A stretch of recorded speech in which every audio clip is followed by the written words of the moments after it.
Russian offers to help stem the tide of German aggression having been ignored, the Soviets lost patience with the Allies and decided to protect themselves for as long as possible. Accordingly, in August 1939, they signed a cynical non-aggression pact with Germany. One of the provisos, that Russia would not interfere with a German invasion of Poland. Stalin's price for remaining neutral, Eastern Poland. Hitler was now free to act, and Poland's doom was sealed.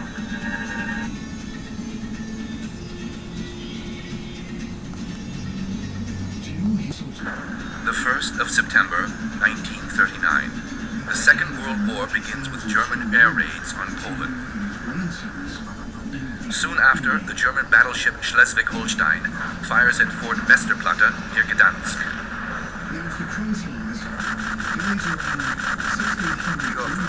At 4:45 a.m. our post box was shaking. The windows were rattling, and I knew immediately this is the war. In front of the house, someone shouted, "The warship is shooting!" The Nazi propaganda cameras make sure to capture the moment. Inside Gdansk, there is fighting between Germans and Poles. Many are killed.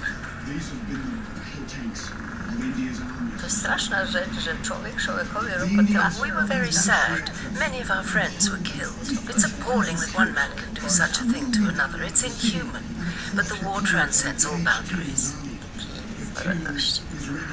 For Hitler, it is about more than annexing the areas separated from the German Reich after World War I. He wants to see Poland destroyed and begins the war with a lie. Polen hat heute Nacht zum ersten Mal auf unserem eigenen Territorium auch mit bereits regulären Soldaten geschossen. 2 German army divisions of around 1.5 million men are set to roll over Poland. Britain and France have declared war on Germany as envisaged in the alliance agreement with Poland, but there is no military assistance for the struggling nation. So the German army quickly penetrates the Polish defenses. Their superiority in tanks and aircraft is crushing. The Polish soldiers fight with desperate bravery. In some cases, columns of Polish horse riders ran against machine gun positions. I even remember a cavalry charge that ran over our first line, but came up directly against tanks. Of course, it was all over. After 2 weeks of war, the Poles know it is a hopeless situation. But they continue to fight and declare Warsaw a fortress. The German Luftwaffe releases its bombs on this city of millions. On September 17th, the Red Army invades.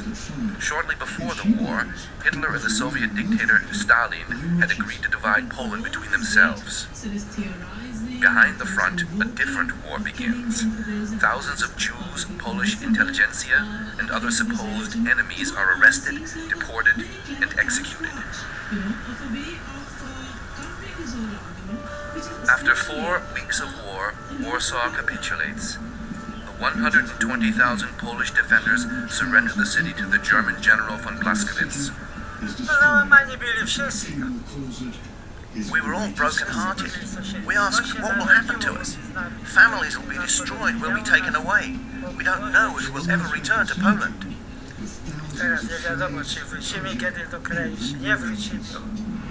Neither the majority of German soldiers nor the defeated Poles can know what lies ahead. On the day of the ceasefire, our commander told us the war is over. We've won the war. We didn't suspect that the war had only really just begun in earnest. Not least the crimes of the occupation, to which millions of Poles, above all Jews, would fall victim.